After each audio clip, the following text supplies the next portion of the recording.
Well, good afternoon, everybody. Thank you so much for taking your time out of your day to join. This is Wayne Grau. I'm the executive director of NCART. We appreciate you joining this very important educational webinar. Give you a little bit of background. I've known the folks at AccuServe for about 15 years now. I was recently introduced to our two speakers. But everyone I talked to, when we talked about what was happening with some of the Medicare Advantage plans and the denials they were facing, said you got to talk to these folks. So we were able to talk with them, and not only that, but they offered to come on board and share their knowledge with all of you. So we greatly appreciate it. So what I'm going to do is turn it over to our two presenters. First one's Noel Neal. He's with AccuServe, but actually Tuba Koja will be providing the information for you. And again, they've got a lot to live up to. The bar is set high. Everyone I talked to said you guys are amazing. So at this point, I'm going to go ahead and turn it over. And we look forward to a great hour of education. Just so everybody knows, you can type your questions in. They will be addressed at the end. Okay. But at that point, we'll go ahead and address all the questions at the end. So Noel and Tuba, please go right ahead. Thank you. Thank you, Wayne, for a beautiful introduction. And first of all, thank you all and welcome everyone to this session. We know that a lot of you are probably traveling en route or probably are at ISS. So we do really appreciate you actually sticking around and making the time to be a part of this presentation. We have an hour, so we know an hour goes by very fast. So we're really going to try and give you as much information as possible. My name, as Wayne mentioned, is Noel Neal. I'm the Vice President of Corporate Compliance and Auditing at AccuServe.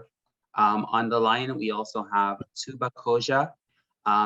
Her name is spelled T-U-G-B-A, but it is actually Tuba as in the instrument. So just to get it out of the way, just in case, and she's actually Turkish, a good friend of mine. I've known her for many years. She's our corporate training manager at AccuServe.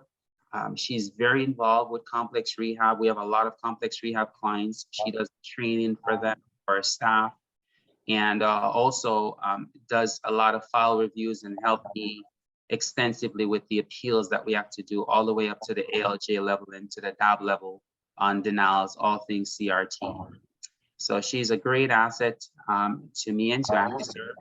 And I'm happy to have her here today. So we're going to go through a couple of things here today, and you'll hear from her in a minute. We can move on to the agenda for today. So we have a couple of things that we're going to cover. There you go, a disclaimer. All right, so just a regular disclaimer. You will all have a copy of this presentation, but just in a sense that the presentation is for educational tool. It's not intended to give any rights. McKay, I don't know if you're hearing that feedback. Is everyone muted? Or the feedback on mine? I'm hearing an echoey feedback. Okay, it's better now. So it's intended for really just educational information. The source of truth for all of these regulations are the written policies and procedures, the laws, the manuals, and so on, which we cite throughout the policy. It's also important to note that the images used in the presentation are used with the express written permission of the owners, the manufacturers. And most importantly, the appearance of an image in our presentation is not an endorsement of any sort for the products and services. So for our agenda today, we're going to kind of go over some pre-delivery CRT denial trends, some strategies that we think you can employ to actually reduce those pre-delivery denial, Medicare Advantage billing and denial trends, and strategies to decrease those. So we're going to really try and give you some practical suggestions. I'll say to you all that we will be doing a series of webinars with NCART, where we're going to get into more specifics. During today's webinar, you might hear us talk a little bit about justifications and documentation. Well, because time will not permit, we might not be able to get into what the specific example of documentation and justification may be for certain items and accessories. But I promise you, we will have a follow-up session that is specific to documentation And that way we'll dive into some common justification. And for that, you can invite your therapist to be a part of it, the providers that you work with, just to understand some of the nuance and specific documentation requirements. So to really put some context, next slide, please. To put some context in this discussion, we want to kind of just frame it with some background information about the Medicare Advantage plan. There are laws that are being written now or proposed to restructure the Medicare Advantage plan. So to put some into context, Medicare Advantage plan is, for everybody that's on this call, you probably are aware, it's Part C, and it really includes Medicare Part A and B services. So essentially, the government takes the Medicare fee-for-service benefits and award it to a private contractor who administers the benefits. So they're basically adding to the Medicare Part A, Part B, and Part D, and they provide the patients with additional benefits. Hence the reason advantage. Some cover vision, hearing, dental, that are not necessarily covered by traditional Medicare fee-for-service. And how they're compensated, so you understand why they're actually doing this, is Medicare actually pays them a fixed amount per month per beneficiary, and there are factors which won't necessarily get into here today that affects how much they get paid, like risk scores and things of that sort. So Medicare pays them and they're incentivized to kind of care for the patients under that benefit. So the context around the OIG report, OIG has done some reports to put some context around our discussion here. For calendar year 2021, they looked at Medicare Advantage plan, 15 of them actually, to see whether or not they were denying claims appropriately or paying claims appropriately. And what the OIG found with their random sampling is 250 denied prior authorization rather, and 250 denied claims across 15 of the largest Medicare Advantage plan. 13% of the PAR files that were denied inappropriately, and OIG felt that those would have been allowed had it been Medicare fee-for-service. So 13% of the claims they sampled, they said that the Medicare Advantage plan denied it inappropriately because Medicare would have allowed it. And 18% of the payment denials were inappropriate because, again, they felt that Medicare would have paid for that service. I mean, this is nothing new to any one of you that are on this call. We all see it, we all experience it, these erroneous denials, them making up stuff in trying to, and we understand by the laws and the regulation that they cannot be more restrictive in their coverage than traditional Medicare fee-for-service. They have to cover the basic items that traditional Medicare actually covers. So, you know, this OIG report is really one that kind of was a high opener, and there's been a lot of reports since then. It's important to know that these 250 claims is across different spectrum. They weren't specific to DME. The appeals of these denials actually cause administrative burden to just not the providers, but the Medicare Advantage plan. But there's one study, though, that the Kaiser Permanente study that I wanted to bring your attention to, which is very important, and it really just sets the pace for the conversation that we're going into. So the Kaiser Family Foundation actually did a study, and they look at claims again for the year 2021. They indicate that there were over 35 million prior authorization denials issued in calendar year 2021. The study was very interesting to me because, again, it underscores the importance of us having these calls and bringing this education to the industry. More than 35 million prior authorization requests were submitted to the Medicare Advantage insurer on behalf of Medicare enrollees. 35 million requests were submitted. With the volume, Kaiser Permanente indicates that over 2 million of those authorizations were either fully or partially denied by the Medicare Advantage plan. Of the over 2 million denials, 11% of those denials were appealed. Guys, these numbers are startling. Only 11% of the denials in prior authorization were appealed.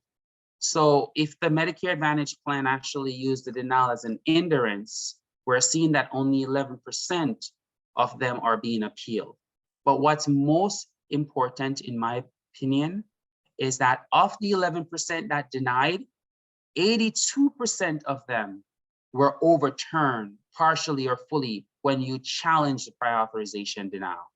The lesson here, guys, if you get a prior authorization denial, just don't roll over and say, hey, there's nothing we can do. Challenge those denials. It's unfortunate that we have to do that, but we have to challenge those denials because oftentimes they are erroneous. And by this study, 82% of those denied claims are often overturned in appeals. So it's, again, important and underscores the importance of us doing this here today. Again, it's important to note that this is just across the spectrum of different product categories and not just DME. So I'm going to turn over to Tuba for a second. She's going to talk a little bit about some of the PMD denials that we're seeing, and we're going to talk about some of the strategies that we've employed. So Tuba, I turn it over to you. Hi, everyone. My name is Tuba Koja. I am very excited to be here, and I thank you guys for joining us and NCART for having us. I want to go over some of the denials that we see with the Medicare Advantage plans before the delivery. One of the most common denials that we have seen is denials for Group 3 power wheelchair base due to patients' diagnosis not being clearly documented within the medical record. So in the event where there is a Group 3 diagnosis, it's either missing, incomplete, or they are vague within the medical record. We are seeing that when the Advantage plans see that information, they are typically denying them, indicating that the patient does not need a Group 3 base. We need to keep in mind that the 3 conditions that the patient can qualify for a Group 3 power chair are if the patient has a neurological condition, if the patient has myopathy, or if the patient has congenital skeletal deformity. We also want to keep in mind that the diagnosis should come from the physician. If you are getting medical records and you are reviewing them and identifying inconsistencies or incomplete, vague information, it is our recommendation that you reach out to the physician to make sure that you are getting those inconsistencies corrected timely. Now, sometimes within the medical records, specifically within the LCMP exam, there'll be a mention of patient's Group 3 diagnosis. However, in the event that that information is not supported in the physician's face-to-face exam, that too tends to be a problem. So you want to make sure that both the face-to-face exam done by the physician and the therapist identify the base or identify the qualifying Group 3 condition that is responsible for a patient's mobility impairment. An example of this is an example of a case that I've recently seen. For example, in the medical record, it did indicate that patient had a history of stroke, but there was no documentation of patient having any type of residual symptoms from that stroke. But there was all over the record, it was indicated that patient was fatigued and it was more due to dialysis, and that was a case that was denied. So if Advantage plan and traditional Medicare plan, if they see that, typically they will issue a denial indicating that a Group 3 power wheelchair base is not medically necessary. So we want to make sure that that information is addressed from the physician clearly. The other denials that we're seeing is, I have seen files where an Advantage plan has issued a authorization for a group 3 multiple power option chair, but somehow they manage to deny the power seating systems. And I think there seems to be a confusion as to how to determine when a chair is a single power or a multiple power option. That's one thing. So there is an exception to that rule, which I am going to cover in the upcoming slide. But I want to make sure that this part is clear so that we understand when determining when a chair is single power option or multiple power option, we know which items are counted towards those seating systems. Now, the first thing I want to explain is if you notice the items, the Hicks picks from E1002 all the way to E1008 are not bolded. And if you notice, they all start with the term power seating system. So we have the power tilt only, then we have the code for power recline, we have the code for recline with mechanical shear reduction. Most commonly used codes are the power tilt and power recline with mechanical shear reduction, and power tilt and power recline with power shear reduction. So when we're looking at this, how we determine if a patient is getting a single power option is if the patient is only getting a tilt, that determines if the base is going to be a single power option, just a tilt. If the patient is getting only the power recline and nothing else, then in that case, the patient will still be getting a power, single power option. Now, if our patient is getting a power tilt and recline, that's more than one. So in that case, our patient will be getting a multiple power seating option. Now, let's look at our bolded items here. If you notice, the description of this code start with addition to power seating system. These codes, even though they can be added to the power wheelchair base, they do not count towards the base being single or multiple power option. The thing that we need to keep in mind, and the reason why these codes are also important, is because when we determine the electronics of the chair, we need to know if these are being added.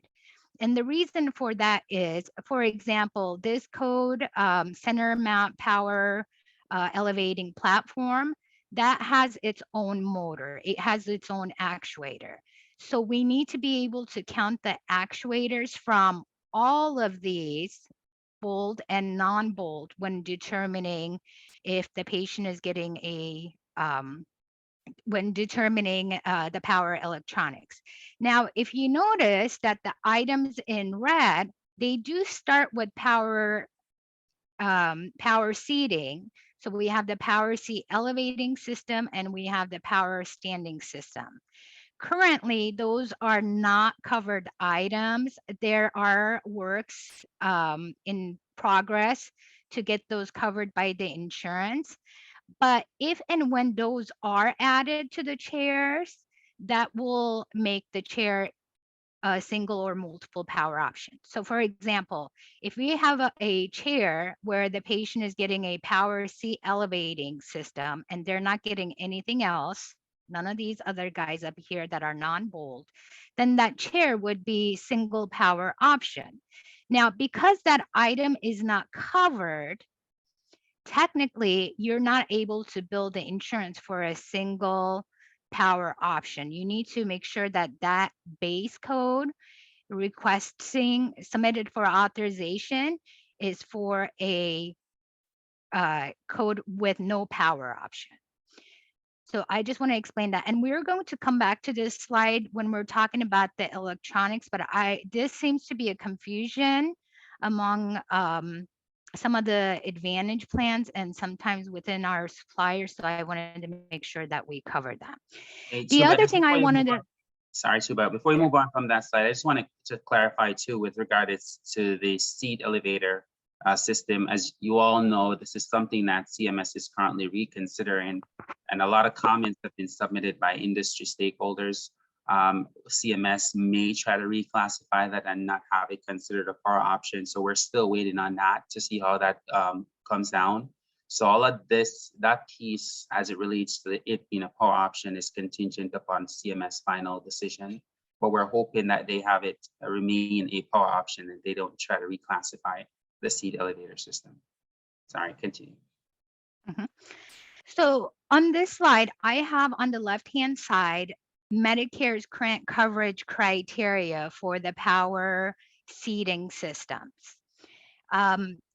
If the patient is at high risk for pressure ulcers and they're unable to perform functional weight shift, a patient can qualify based on that criteria. If the patient is utilizing intermittent catheterization and they are unable to transfer from the bed to a chair or vice versa, then in that case, the insurance will consider coverage for that item. And the last item where power seating system will be covered is if and when the patient has increased tone or spasticity that needs to be managed. Now, I'm sure a lot of you are familiar with the RESNA position paper. And in there is an indication of other conditions where the patient can benefit from power seating systems, which we, of course, would love to see all that information when applicable in the patient's medical record. But when it comes to determining coverage, this is the information that we're looking for. And we're looking for information that objectively supports this within the record. Now, if we look at the column on the right, these are some Medicare Advantage plan denials that we have seen for the power seating system. I'm going to share with you some of the verbiage as to what they said, and I really would like for you guys to compare what I'm reading to what the coverage criteria is. For example, the first one was documentation showing why the ordered skin protection cushion alone was not sufficient, and power tilt and power recline were being requested. Another one was you need a seat back that reclines so you can place a tube into your bladder to drain urine from your body, called intermittent self-catheterization. Another one is you need a pressure relief because you're at high risk for developing a pressure sore, cannot shift your body, and a skin protection cushion does not provide adequate protection. And the last one, which is also was a little bit strange to me, it said you need special positioning because you have a severe problem with your muscle and have no one around to help you recline the seat on your power wheelchair. When I look at these denials, and I speak with a lot of providers who also sees a lot of these, more and more we're seeing how tone deaf the Medicare Advantage plans could be, some of them, not all of them, could be when it comes to the patient's coverage criteria. Now, to remedy the situation partially, according to the Power Mobility Devices LCD, under the specialty evaluation section, each item that's being provided to the patient, that's including the power seating systems and the accessories, should be individually justified within the medical record. One of the things that we want to emphasize here is that when the documentation is being written, or when the evaluations are being done, we want to make sure that our suppliers and our ATPs are working with the therapist to educate and inform the importance of this information within the medical record. Okay. Now, earlier I mentioned that we can look to see if the patient needs a power tilt or a power recline alone, and that will tell us if the patient is needing a single power option or a multiple power option. But I did mention that there is an exception to that rule. For example, if a patient is needing a single power option and the patient has a need for drive control interface, an alternative drive control, in a case like that, patient can qualify for a single power option power wheelchair. Likewise, if the patient is needing a multiple power option and they have the need for a ventilator to be mounted on a wheel on a power wheelchair, then in that case, a multiple power option chair can be provided. Now, it is important for our industry to know this because what we have seen is there has been times where there were denials maybe on the power tilt and recline, but patients had these conditions. And even the traditional Medicare um, overlooked these. So we had to give them a little nudge and say, hey, you're not paying attention to the LCD, you're not following your own rules. And we had to bring them on board. Now, same thing with group 3 single power option and group 3 multiple power option. Now, the only difference between group 2 and group 3 is, as you guys know, we said that the group 3 qualifying patients need to have a neurological condition, myopathy, or congenital skeletal deformity.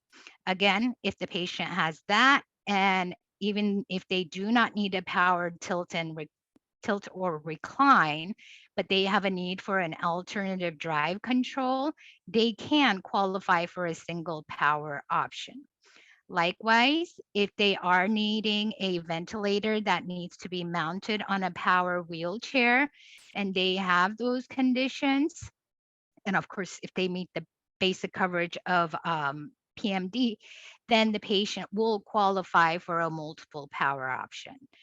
Um, Later on, when we get into details, when we get into a little bit more detail with the electronics, I want you guys to keep these in mind because the way that the electronics are explained in one of the Medicare's clarification articles, it essentially does allow electronics for these, at least for the alternative control. Okay. Now, so we said that the Advantage plans were denying power seating systems. The other thing that we've noticed that they're denying is they are combining our codes E2310, E2311, E2377, and E2313.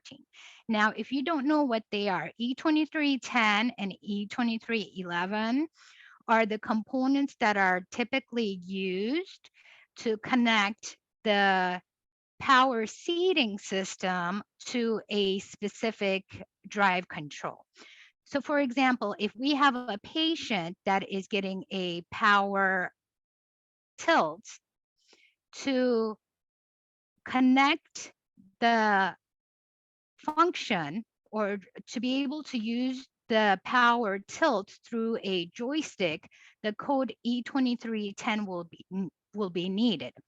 So in that case, this allows the tilt function to be connected to the joystick so that the patient is able to use the joystick to make their command for the power tilt, as an example.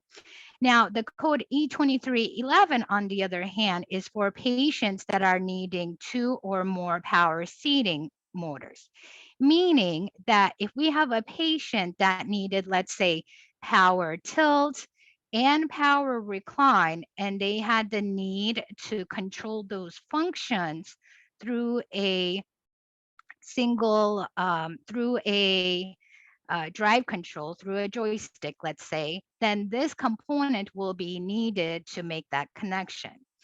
Now, the denial that we see, it says the approved power options come with their own switches.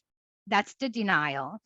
And when we look at where that denial is coming from, we see that in the wheelchair options and policy article, we see that when the description of power seating systems are provided, it indicates that these power seating systems, like the tilt and the recline, or the power tilt and recline combo, they actually come with their own independent switch, and that that the patient should use those instead of needing these items. Now, like I said, we explained what these two items were, and the expandable controller and harness are entirely different. So I'm going to go ahead, jump over one. For the E2310 and E2311, which is known in the industry as drive-through control. And with those, even though there are manufacturers that have some of their products where the patient does not necessarily have to use the joystick, they do have a switch box control option for the patient to tilt the chair, to recline the chair, power the functions of the power elevating leg rest. Even though they do offer that service, we have to keep in mind that it's, one, not with all the products, and two, that not all the individuals have the same physical capability to use a switch option.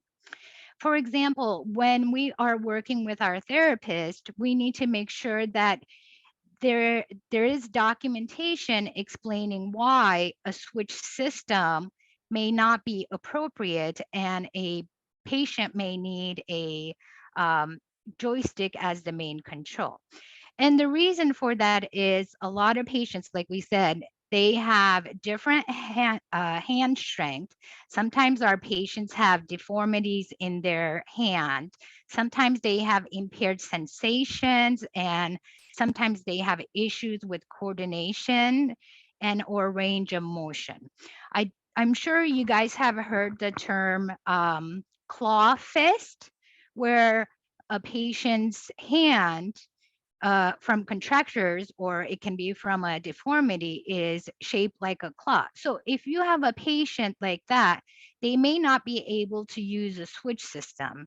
In fact, they may need a specialty controller to be adapted on top of a on top of a joystick, to be able to have that joystick functional for the patient. So those are all things that should be considered when these items are being justified. One thing that we did notice in a pattern of a particular Medicare Advantage plan, anytime if and when they see an upper extremity strength of 4 out of 5, they automatically deny these items.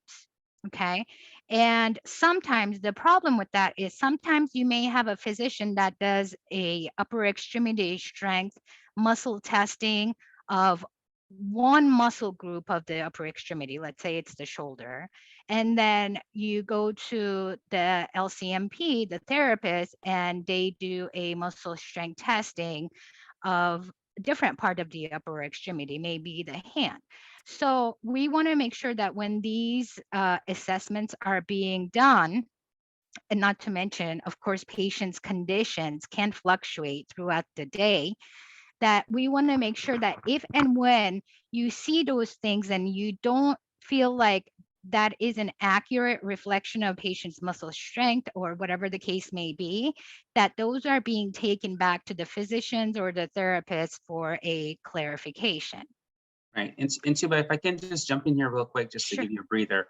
Again, guys, really the emphasis here is documentation. This particular Medicaid Advantage plans, we will not call name, but they're infamous for this. We've taken a lot of these cases all the way to the ALJs, and they've sent representative to the ALJ. And basically the argument is summed up in this: patients have an upper extremity of 4 out of 5, therefore they should be able to operate a switch system. Well, and this will touch on a little bit with greater specificity in upcoming webinar when we talk about documentation. Well, if someone has muscle strength 4 to 5, but yet they don't have the dexterity necessarily to push down a switch, then that's a different story.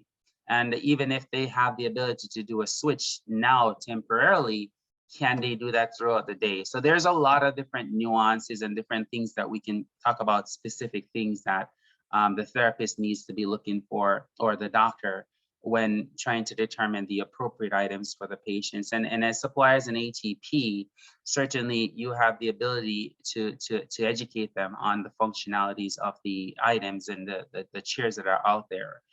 Not because someone possesses a 4 to 5 strength mean that they're able to operate independent switch. So the key here is documentation, making sure that you're documenting why it's not appropriate. Don't just take it for granted. For this particular Medicaid Advantage plan, don't take for granted that it's an automatic coverage because they have the relative power option. They're going this route because they're looking for the switch, because by coding definition, the switch should be included in the power seating option. But there's just a lot of impracticalities there and in ways. But important thing is to ensure that there is documentation. Make sure there is documentation why that particular patient, it's not appropriate for them to have multiple switches to be able to operate the multiple power functions that are appropriate for their clinical needs. So I'll turn it back over to you. I know that Sure. time is running very fast with the pick up the space, but anything else you wanted to add to that? Yes, just really quick that in addition to the documentation, painting a picture of patient's condition, sometimes that picture can be painted when adverse effects of patient not having a specific equipment is documented. So if there are times where, not having that joystick is going to be a problem, so then that can also be documented to show the medical necessity. Now, we went over the two electronics. Now we are on the expandable controller and harness. The functions of these two items are very, very different than the prior two codes that we covered. The prior codes that we said were to connect the seating system to the controller. The E2377 expandable controller, on the other hand, is the way that I explain this is it essentially expands the controller. It allows additional brain power to the chair to accommodate additional functions of the chair. And literally, it gives the chair a higher processing system where it allows the actuators or the motors, the seating systems, to be able to communicate back and forth with each other. The harness, on the other hand, is expandable controls harness, on the other hand, is a high power harness for the expandable controller. The best way that I can explain this is the charger that you would use for your phone, the cable for it would not be the same cable that you would use to plug in your heavy appliance in the home, like your refrigerator. And the concept is the same with the E2377 and E2313. Essentially, what it does is it gives additional computing power to the chair to accommodate additional functions now that the chair has. I should mention that the E2377 is medically necessary when the chair has 3 or more actuators. Okay, so when we talk about actuators, we're actually talking about the motors from each of the power options of the chair. So the power tilt has its own actuator, its own motor. Power recline has its own actuator. And let's say the patient is getting a power shear system that has its own actuator. In a case like that, you would want to provide, and you would have to provide, the E2377 and the E2313 to accommodate the brain power of the chair to process the different functions. Now, if you speak with our manufacturers, they will tell you, in addition to this, the functions of these items are a little bit more than that. It assures safety within the chair. Just like you wouldn't plug in all your appliances in your house into one outlet, obviously that will short circuit the system, the breaker. The function of this is these items are almost the same, as in it allows the safety component. Essentially, I like to say it equalizes the safety components of the chair to make sure that the chair doesn't catch on fire, and the functions are actually speaking, communicating with each other. So the chair knows if you're in a reclined position, not to drive forward, things like that. Okay. I love visuals, and I'm hoping that this slide does explain what we mean when we're talking about power options, what we mean by expandable controller, power, tilt, and recline. So this is a regular chair on the left-hand side, a regular power wheelchair. It does not have the power, tilt, and recline option. If you notice, the joystick on here is much smaller than the joystick over here, the expandable controller system. The function of this is to allow the chair to go right, left, back and forth, things like that. Then we have the non-expandable controller, which can control up to 2 power seating systems. Now, let's bring our attention to this chair right here. We have this chair. It has the ability to stand, and then the chair, even though I don't have the video, just imagine the chair staying in this position, but basically tilting back. The entire chair stays in this 90-ish degree and tilts. And then also the chair has the option to recline. Sorry, just because I want to make sure that we get covered a lot of the quick reimbursement stuff. Maybe we can save this when we do one of the documentation specific webinar, because our time is running. I know it was going to run very fast. So oh boy. Okay. Okay, I will speed through them. We have this power wheelchair electronics clarification article that we recommend everybody to have access to. On here, I mentioned earlier that there is an exception to these electronics. Essentially, it says that if the patient is needing a specialty interface, then in those cases, the power electronics will be covered. I'm going to speed through it. Okay, go ahead. All right, so guys, here's kind of some of the things that we've been doing over the last 5 to 6 years as it relates to the PMD's CRT realm with the Medicare Advantage fight. We've been fighting this for a very long time. We have a lot of clients that we've fight not just the denial, but also the prior authorization.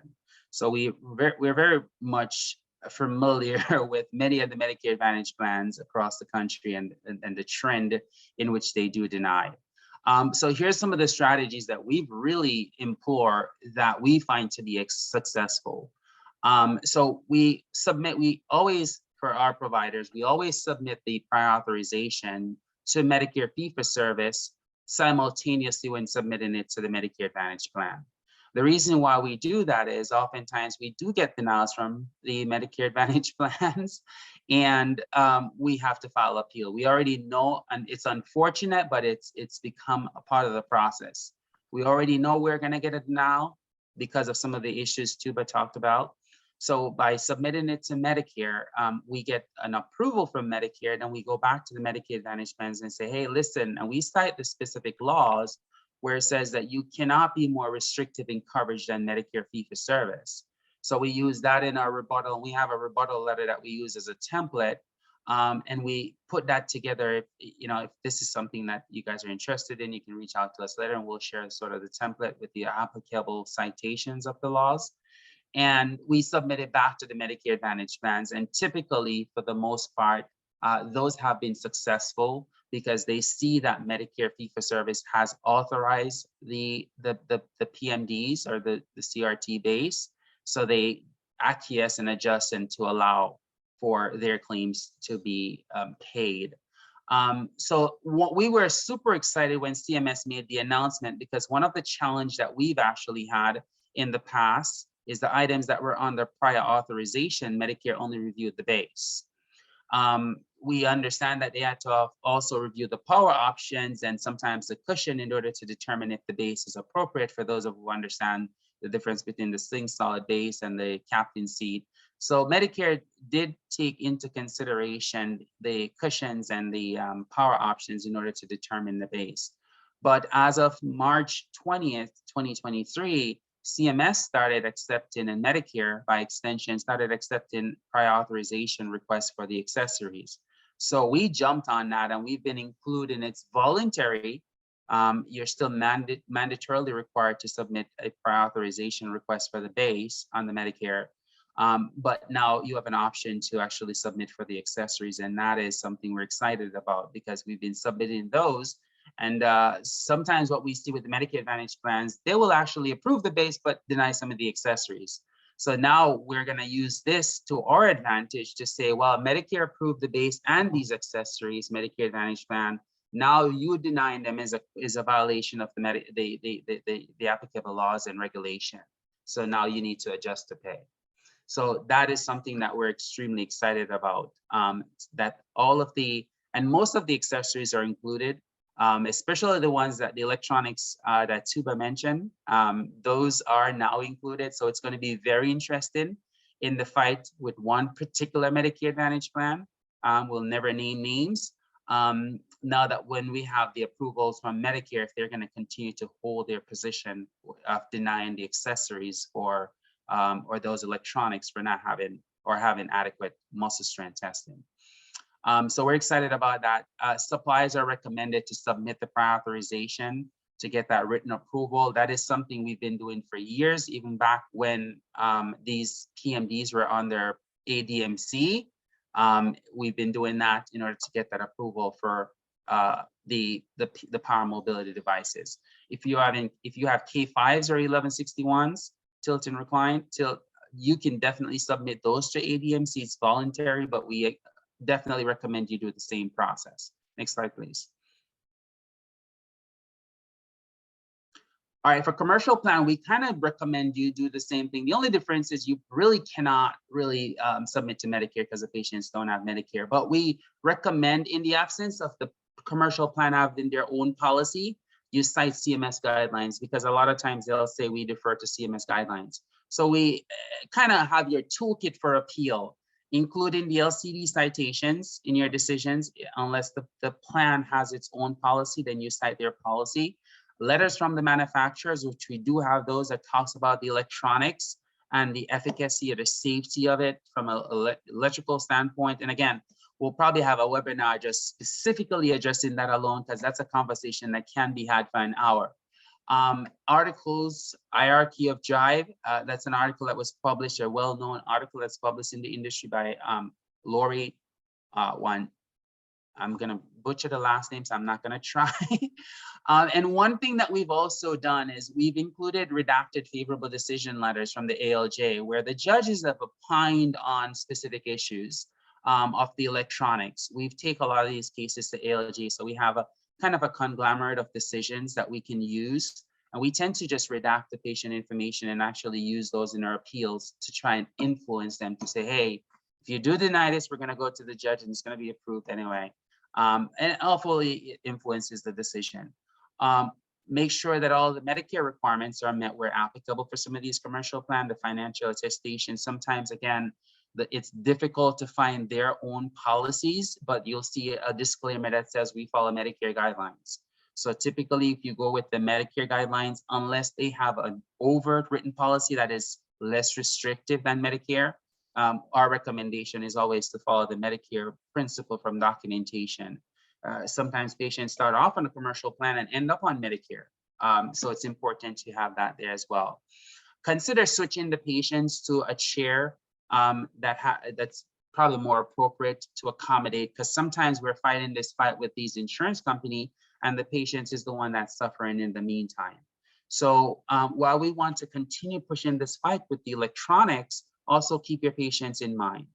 If some of the manufacturers, I know they've made some concession in having reduced rate on some of the chairs to accommodate these challenges. So if the patient is in a particular scenario, consider it as an option. But as an industry, our goal is really to push the education out there so that suppliers understand the issues, one, and together we can fight back and push back on this particular issue of the electronics. Can we just move on to the next slide, please? I did want to add one thing really quick, Noel, that we're seeing on this last bullet is sometimes when the providers have a partial approval, while they're busy appealing the electronics, let's say, we're seeing that the approved codes are reaching the expiration or they're expired. So we want to just remind the providers to be mindful of that while fighting the electronics. Make sure that you're also keeping an eye on the other approved codes to make sure that they're not reaching the expiration period for those codes. Great points, Yuba. And just to again add to that and further clarify, because there's a question that came in, Medicare fee-for-service will review your prior authorization request and ADMC even if the patient is on a Medicare Advantage plan. They will. As long as the patient has Medicare, they will review and give you an affirm or non-affirm decision. So post-delivery adjudication issues are most of the issues that we see on the back end as a billing entity could have been prevented on the front end. So the goal to really get a clean AR or to clean adjudication in most cases is to make sure that you do a pretty good job on the intake. Make sure that you have a solid intake process. Make sure you're verifying the right benefits. Make sure that you're getting authorization for all the items that require authorization.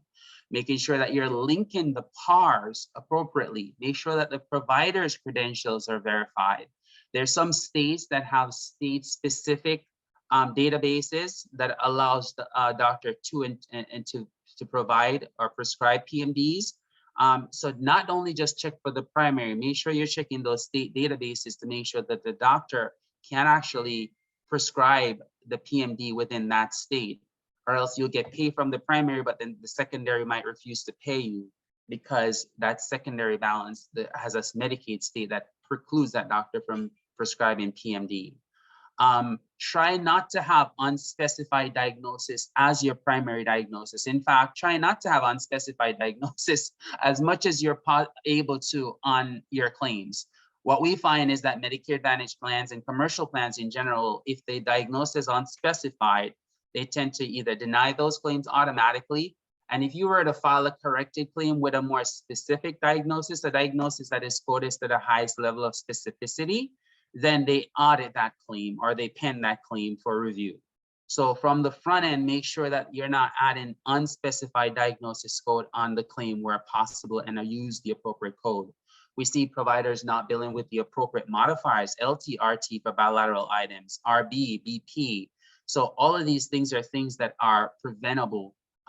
If we do it the right way, they can definitely prevent denial. So make sure you have a solid, if you take nothing else from this, make sure you have a solid intake process to make sure that all of your checks and balances are done. And make sure that your AR team is giving that feedback to your intake team to make sure that they are in fact following up with all those steps to make sure that the requirements are there. Expand dates where necessary, units, etc. Next.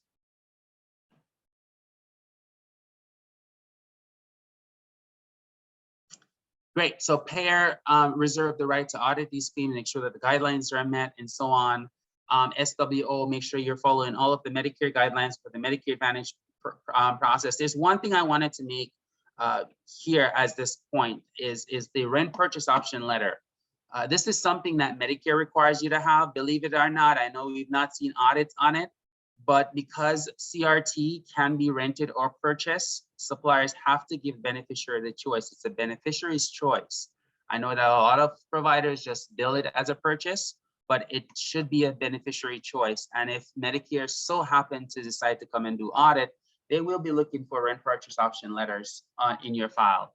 So what we find though with Medicare Advantage plan, if you're billing the item as a purchase and it can be rented, they're either paying it as a rental or they're denying it. And when you appeal without a rent purchase option letter, in many cases, they're not willing to override the rental rates that are loaded to pay you as a purchase. So make sure you're getting rental purchase option letters that are there. Go ahead, Tuba, next slide. Just if I may add one more thing, Noel, if you know a specific Medicare Advantage plan is denying repeatedly prior authorizations and you know that you're going to have to appeal those, we recommend obtaining the appointment of rep form up front when you're first working with the patient, just so that you have it available and ready to go. Okay, and I hear a lot of questions. A copy of this presentation will be made available. I see 2 questions popping up there because I know our time is really running out on us. I know there's a lot of information and there's a lot more questions, but Tuba, you can move on to the next slide.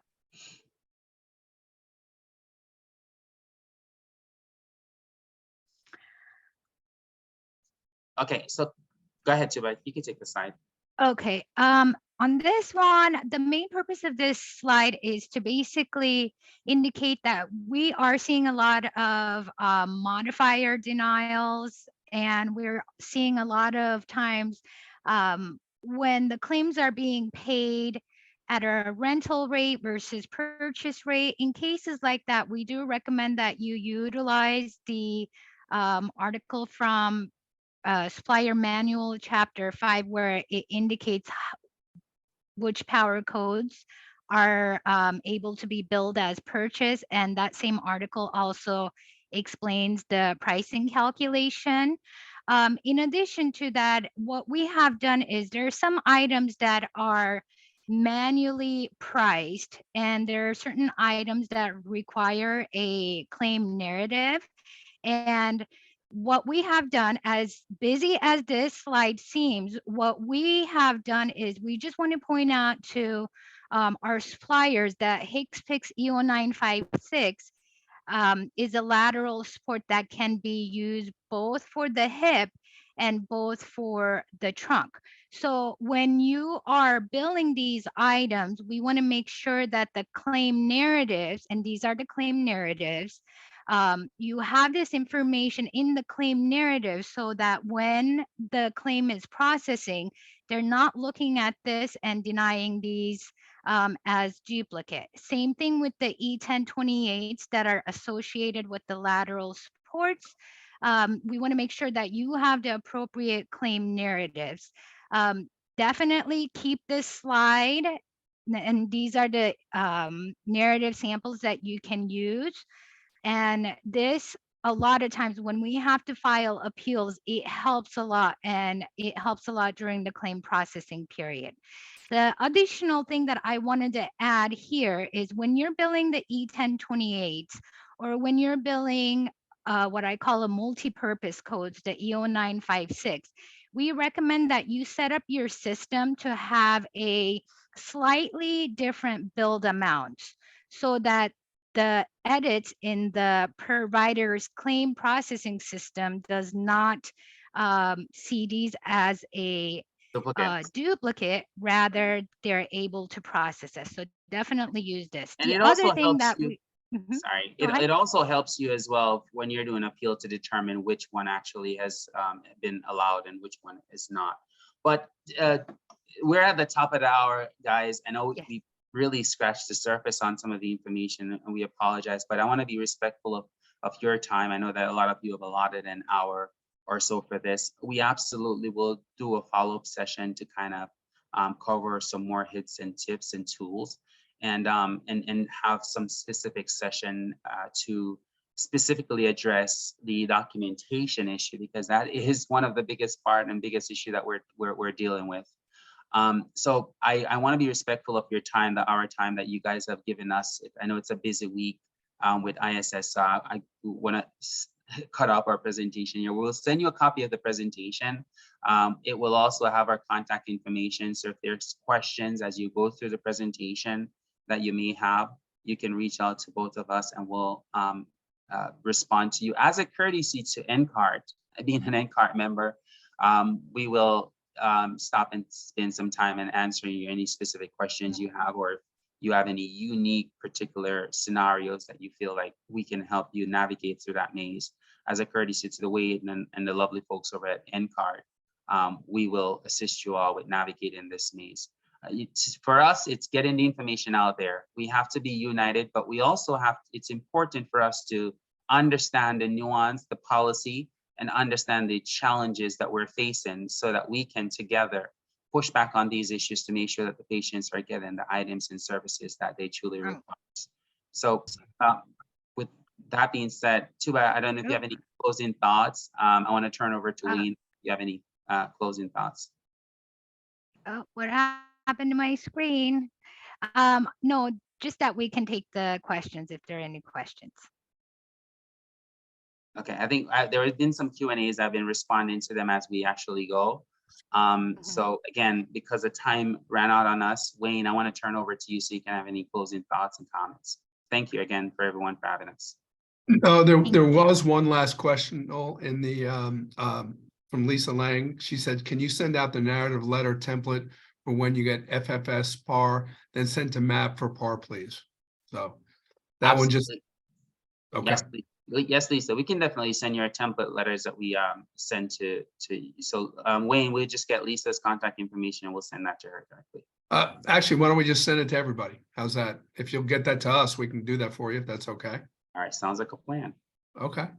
All right. Well, look, thank you. I mean, that was a lot of information, and I appreciate it.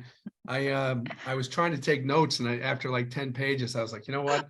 Maybe I should just print out the presentation. So again, folks, you know, NCART is really trying to offer more than just what we've done in the past as far as advocacy. This is just the start of some things that we're doing here. I really want to thank Noel and Tuba for their time and their expertise. And we'll get this information out to you guys. And thank you so much. For those that are going to be at ISS, please stop by the booth and say hello to McKay and I. We'd really like to. We always like to meet our members and just have a chat. So again, everybody, have a safe day. Have a great day. And we will see you very soon. Thank you.